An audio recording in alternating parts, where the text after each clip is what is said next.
ॐ श्री महादेवाय नमः। श्री शिव अष्टोत्तरशतनामावलिः। ॐ अस्य श्री शिवाष्टोत्तरशतनाममन्त्रस्य नारायण ऋषिः अनुष्टुप् छन्दः। श्री सदाशिवो देवता गौरी उमाशक्तिः। श्री सांब सदाशिव प्रीत्यर्थे पाठे विनियोगः। ॐ अथ नामावलिः। ॐ शिवाय नमः। ॐ महेश्वराय नमः। ॐ शम्भवे नमः। ॐ पिनाकिने नमः। ॐ शशिशेखराय नमः। ॐ वामदेवाय नमः। ॐ विरूपाक्षाय नमः। ॐ कपर्दिने नमः।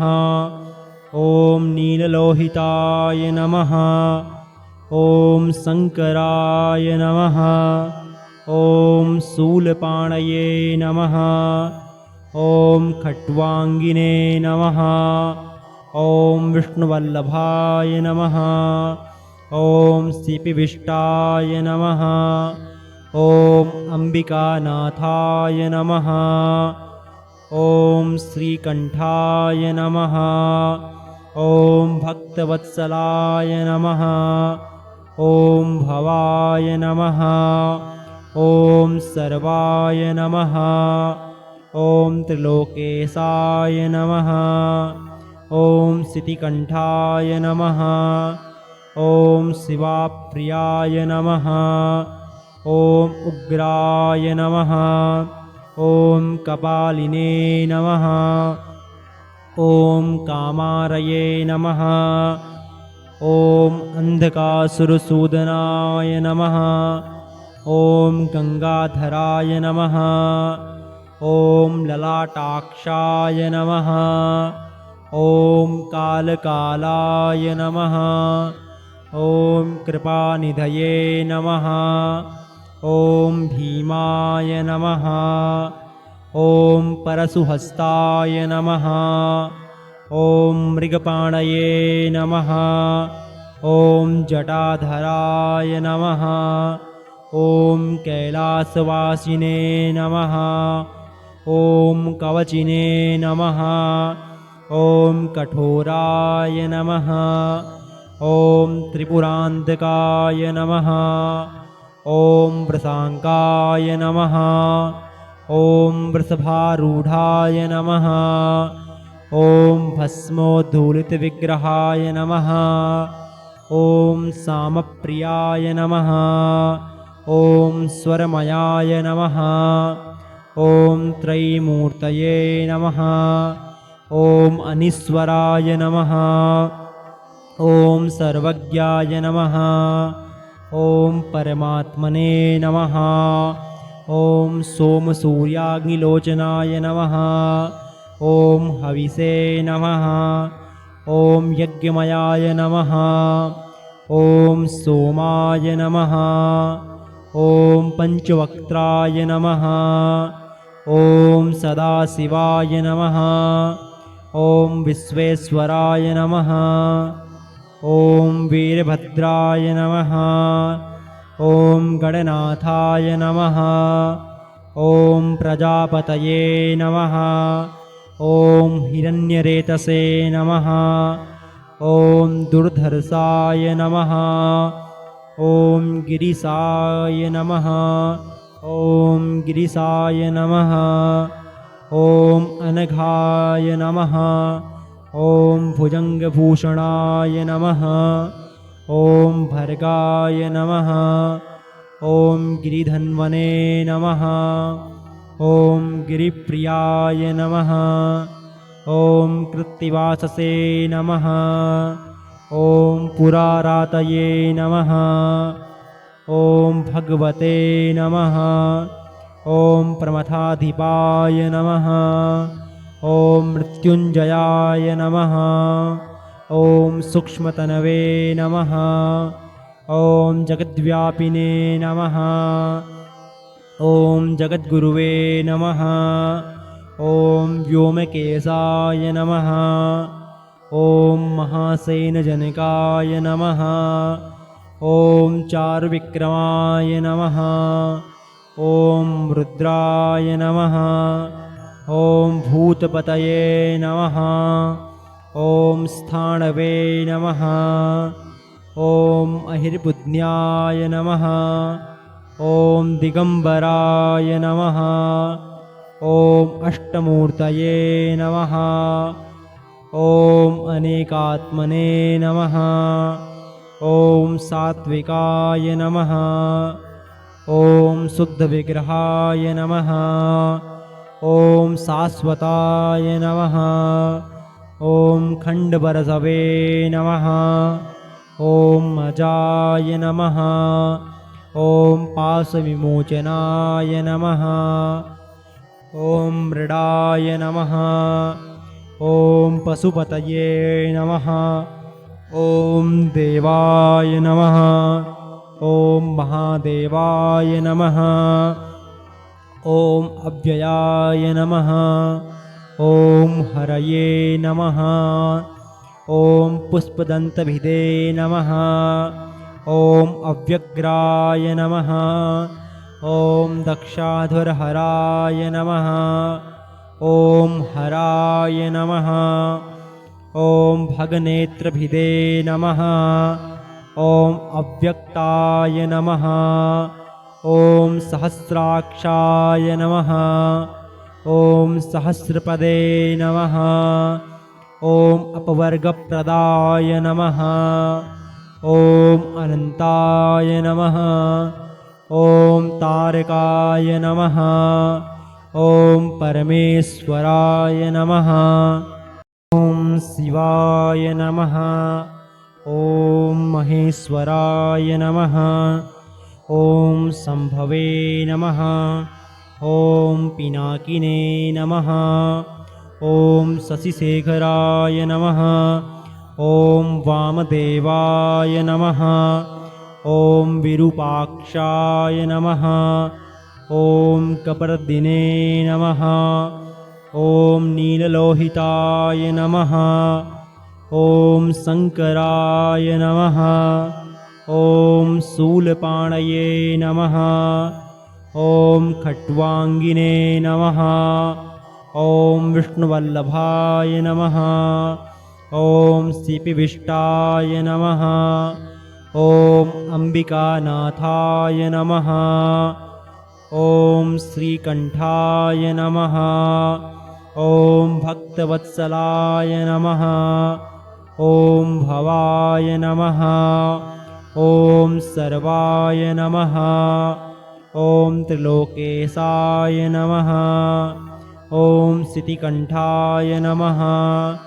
ॐ शिवाप्रियाय नमः। ॐ उग्राय नमः।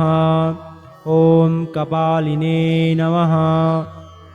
ॐ कामारये नमः। ॐ अन्धकासुरसूदनाय नमः। ॐ गङ्गाधराय नमः। ॐ ललाटाक्षाय नमः। ॐ कालकालाय नमः। ॐ कृपानिधये नमः। ॐ भीमाय नमः। ॐ परशुहस्ताय नमः। ॐ मृगपाणये नमः। ॐ जटाधराय नमः। ॐ कैलासवासिने नमः। ॐ कवचिने नमः। ॐ कठोराय नमः। ॐ त्रिपुरान्तकाय नमः। ॐ वृषाङ्काय नमः। ॐ वृषभारूढाय नमः। ॐ भस्मोद्धूलितविग्रहाय नमः। ॐ सामप्रियाय नमः। ॐ स्वरमयाय नमः। ॐ त्रयीमूर्तये नमः। ॐ अनीश्वराय नमः। ॐ सर्वज्ञाय नमः। ॐ परमात्मने नमः। ॐ सोमसूर्याग्निलोचनाय नमः। ॐ हविषे नमः। ॐ यज्ञमयाय नमः। ॐ सोमाय नमः। ॐ पञ्चवक्त्राय नमः। ॐ सदाशिवाय नमः। ॐ विश्वेश्वराय नमः। ॐ वीरभद्राय नमः। ॐ गणनाथाय नमः। ॐ प्रजापतये नमः। ॐ हिरण्यरेतसे नमः। ॐ दुर्धर्षाय नमः। ॐ गिरिशाय नमः। ॐ गिरिशाय नमः। ॐ अनघाय नमः। ॐ भुजङ्गभूषणाय नमः। ॐ भर्गाय नमः। ॐ गिरिधन्वने नमः। ॐ गिरिप्रियाय नमः। ॐ कृत्तिवाससे नमः। ॐ पुरारातये नमः। ॐ भगवते नमः। ॐ प्रमथाधिपाय नमः। ॐ मृत्युञ्जयाय नमः। ॐ सूक्ष्मतनवे नमः। ॐ जगद्व्यापिने नमः। ॐ जगद्गुरुवे नमः। ॐ व्योमकेशाय नमः। ॐ महासेनजनकाय नमः। ॐ चारुविक्रमाय नमः। ॐ रुद्राय नमः। ॐ भूतपतये नमः। ॐ स्थाणवे नमः। ॐ अहिर्बुध्न्याय नमः। ॐ दिगम्बराय नमः। ॐ अष्टमूर्तये नमः। ॐ अनेकात्मने नमः। ॐ सात्विकाय नमः। ॐ शुद्धविग्रहाय नमः। ॐ शाश्वताय नमः। ॐ खण्डवरसवे नमः। ॐ अजाय नमः। ॐ पाशविमोचनाय नमः। ॐ मृडाय नमः। ॐ पशुपतये नमः। ॐ देवाय नमः। ॐ महादेवाय नमः। ॐ अव्ययाय नमः। ॐ हरये नमः। ॐ पुष्पदन्तभिदे नमः। ॐ अव्यग्राय नमः। ॐ दक्षाधुरहराय नमः। ॐ हराय नमः। ॐ भगनेत्रभिदे नमः। ॐ अव्यक्ताय नमः। ॐ सहस्राक्षाय नमः। ॐ सहस्रपदे नमः। ॐ अपवर्गप्रदाय नमः। ॐ अनन्ताय नमः। ॐ तारकाय नमः। ॐ परमेश्वराय नमः। ॐ शिवाय नमः। ॐ महेश्वराय नमः। ॐ शम्भवे नमः। ॐ पिनाकिने नमः। ॐ शशिशेखराय नमः। ॐ वामदेवाय नमः। ॐ विरूपाक्षाय नमः। ॐ कपर्दिने नमः। ॐ नीललोहिताय नमः। ॐ शङ्कराय नमः। ॐ शूलपाणये नमः। ॐ खट्वाङ्गिने नमः। ॐ विष्णुवल्लभाय नमः। ॐ सीपिविष्टाय नमः।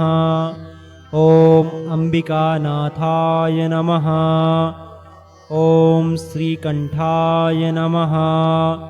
ॐ भक्तवत्सलाय नमः। ॐ भवाय नमः। ॐ सर्वाय नमः। ॐ त्रिलोकेशाय नमः। ॐ सितिकण्ठाय नमः। ॐ शिवाप्रियाय नमः। ॐ उग्राय नमः। ॐ कपालिने नमः। ॐ कामारये नमः। ॐ अन्धकासुरसूदनाय नमः। ॐ गङ्गाधराय नमः। ॐ ललाटाक्षाय नमः। ॐ कालकालाय नमः।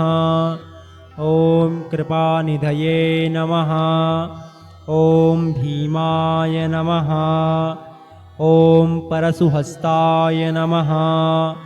ॐ मृगपाणये नमः। ॐ जटाधराय नमः। ॐ कैलासवासिने नमः। ॐ कवचिने नमः। ॐ कठोराय नमः। ॐ त्रिपुरान्तकाय नमः। ॐ वृषाङ्काय नमः। ॐ वृषभारूढाय नमः। ॐ भस्मोद्धूलितविग्रहाय नमः। ॐ सामप्रियाय नमः। ॐ स्वरमयाय नमः। ॐ त्रयीमूर्तये नमः। ॐ अनीश्वराय नमः। ॐ सर्वज्ञाय नमः। ॐ परमात्मने नमः। ॐ सोमसूर्याग्निलोचनाय नमः। ॐ हविषे नमः। ॐ यज्ञमयाय नमः। ॐ सोमाय नमः। ॐ पञ्चवक्त्राय नमः। ॐ सदाशिवाय नमः। ॐ विश्वेश्वराय नमः। ॐ वीरभद्राय नमः। ॐ गणनाथाय नमः। ॐ प्रजापतये नमः। ॐ हिरण्यरेतसे नमः। ॐ दुर्धर्षाय नमः। ॐ गिरिशाय नमः। ॐ गिरिशाय नमः।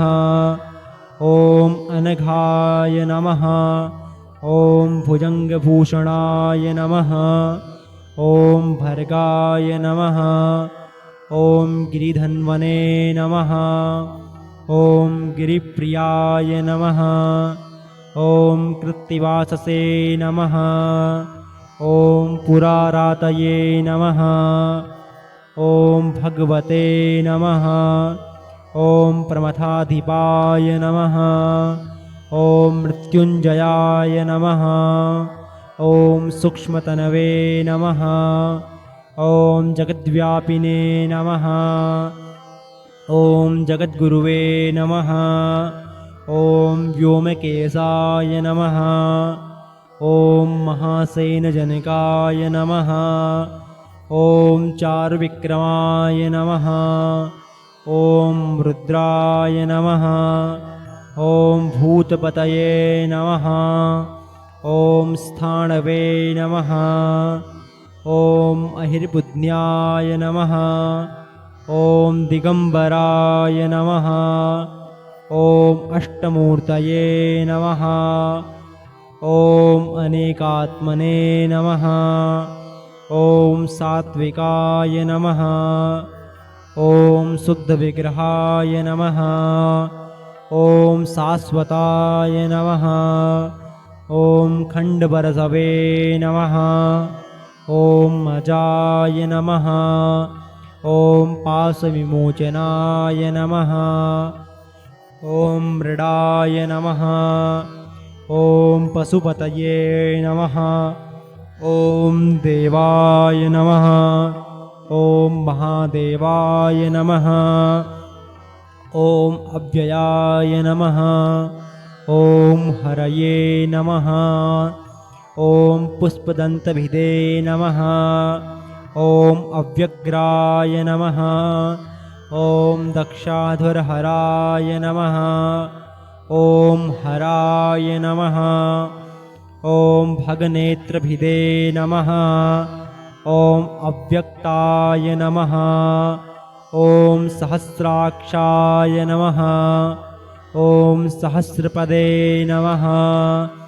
ॐ अपवर्गप्रदाय नमः। ॐ अनन्ताय नमः। ॐ तारकाय नमः।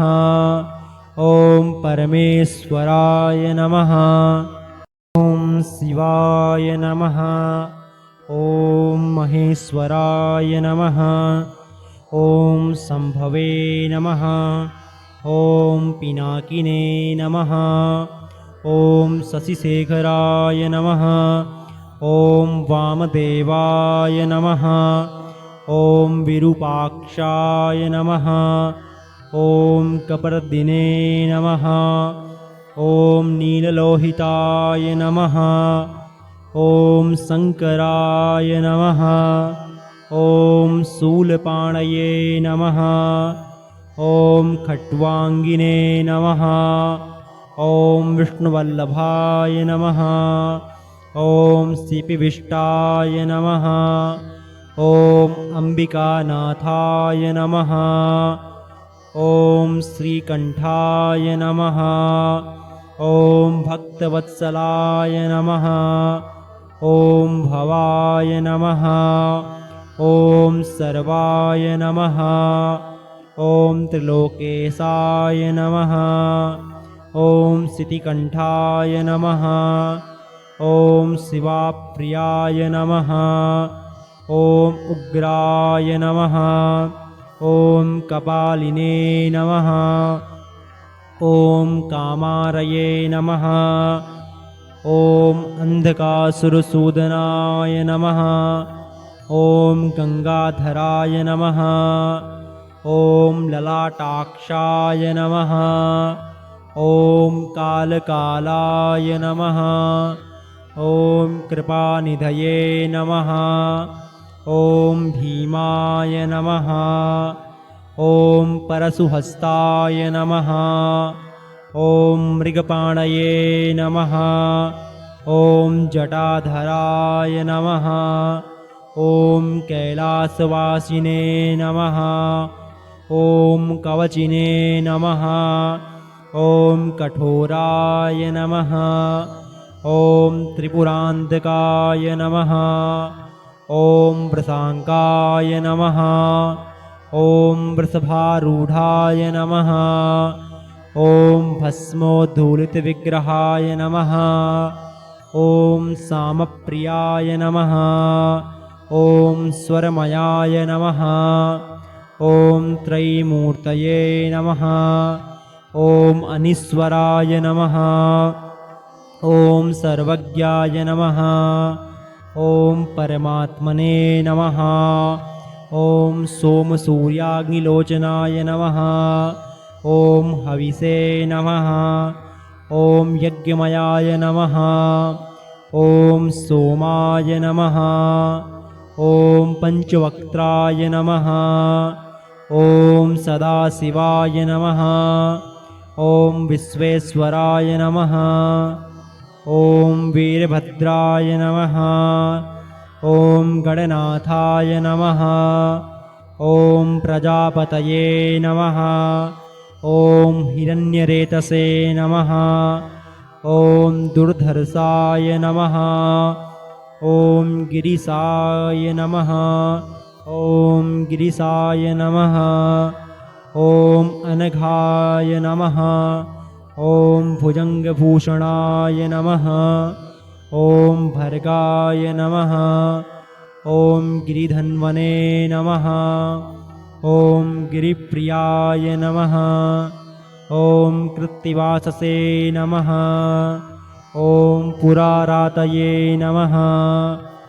ॐ भगवते नमः। ॐ प्रमथाधिपाय नमः।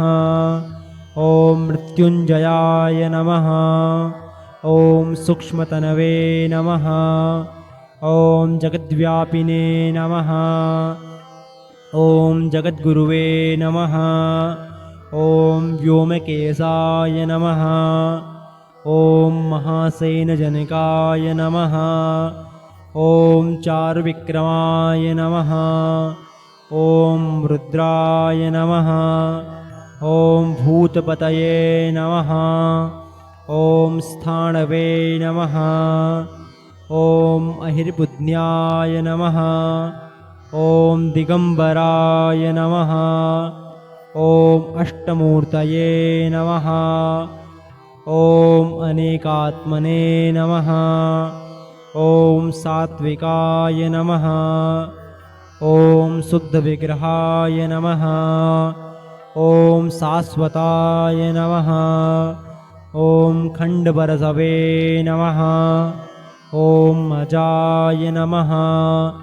ॐ पाशविमोचनाय नमः। ॐ मृडाय नमः। ॐ पशुपतये नमः। ॐ देवाय नमः। ॐ महादेवाय नमः।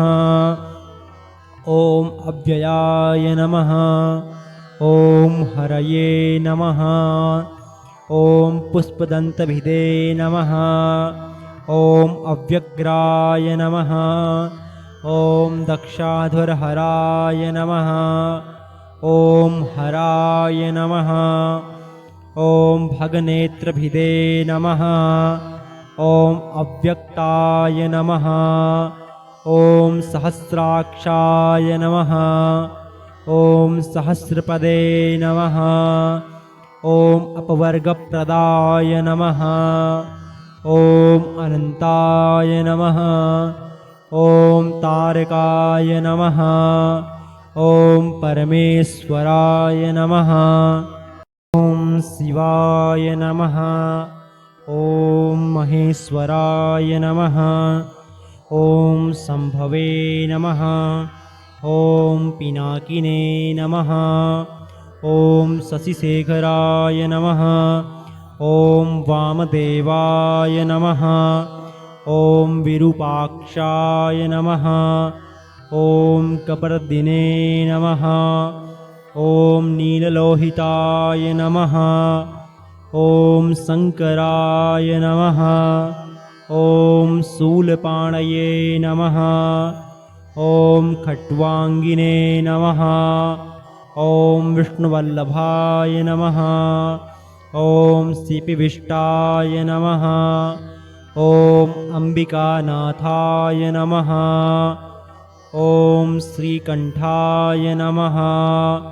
ॐ भक्तवत्सलाय नमः। ॐ भवाय नमः।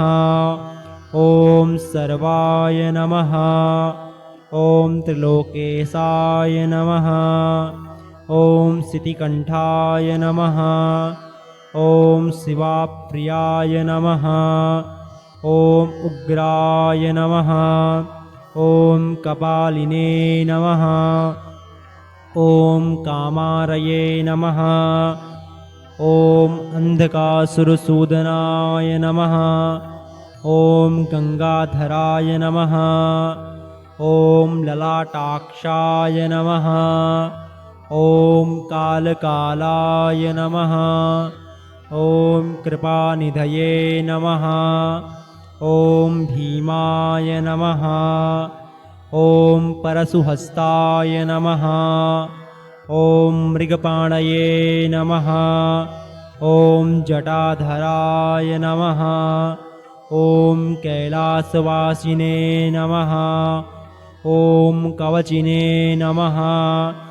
ॐ कठोराय नमः। ॐ त्रिपुरान्तकाय नमः। ॐ वृषाङ्काय नमः। ॐ वृषभारूढाय नमः। ॐ भस्मोद्धूलितविग्रहाय नमः। ॐ सामप्रियाय नमः। ॐ स्वरमयाय नमः। ॐ त्रयीमूर्तये नमः। ॐ अनीश्वराय नमः। ॐ सर्वज्ञाय नमः। ॐ परमात्मने नमः। ॐ सोमसूर्याग्निलोचनाय नमः। ॐ हविषे नमः। ॐ यज्ञमयाय नमः। ॐ सोमाय नमः। ॐ पञ्चवक्त्राय नमः। ॐ सदाशिवाय नमः। ॐ विश्वेश्वराय नमः। ॐ वीरभद्राय नमः। ॐ गणनाथाय नमः। ॐ प्रजापतये नमः। ॐ हिरण्यरेतसे नमः। ॐ दुर्धर्षाय नमः। ॐ गिरिशाय नमः। ॐ गिरिशाय नमः। ॐ अनघाय नमः। ॐ भुजङ्गभूषणाय नमः। ॐ भर्गाय नमः। ॐ गिरिधन्वने नमः। ॐ गिरिप्रियाय नमः। ॐ कृत्तिवाससे नमः। ॐ पुरारातये नमः। ॐ भगवते नमः। ॐ प्रमथाधिपाय नमः। ॐ मृत्युञ्जयाय नमः। ॐ सूक्ष्मतनवे नमः। ॐ जगद्व्यापिने नमः। ॐ जगद्गुरुवे नमः। ॐ व्योमकेशाय नमः। ॐ महासेनजनकाय नमः। ॐ चारुविक्रमाय नमः। ॐ रुद्राय नमः। ॐ भूतपतये नमः। ॐ स्थाणवे नमः। ॐ अहिर्बुध्न्याय नमः। ॐ दिगम्बराय नमः। ॐ अष्टमूर्तये नमः। ॐ अनेकात्मने नमः। ॐ सात्विकाय नमः। ॐ शुद्धविग्रहाय नमः। ॐ शाश्वताय नमः। ॐ खण्डवरसवे नमः। ॐ अजाय नमः। ॐ पाशविमोचनाय नमः। ॐ मृडाय नमः। ॐ पशुपतये नमः। ॐ देवाय नमः। ॐ महादेवाय नमः। ॐ अव्ययाय नमः। ॐ हरये नमः। ॐ पुष्पदन्तभिदे नमः। ॐ अव्यग्राय नमः। ॐ दक्षाधुरहराय नमः। ॐ हराय नमः। ॐ भगनेत्रभिदे नमः। ॐ अव्यक्ताय नमः। ॐ सहस्राक्षाय नमः। ॐ सहस्रपदे नमः। ॐ अपवर्गप्रदाय नमः। ॐ अनन्ताय नमः। ॐ तारकाय नमः। ॐ परमेश्वराय नमः।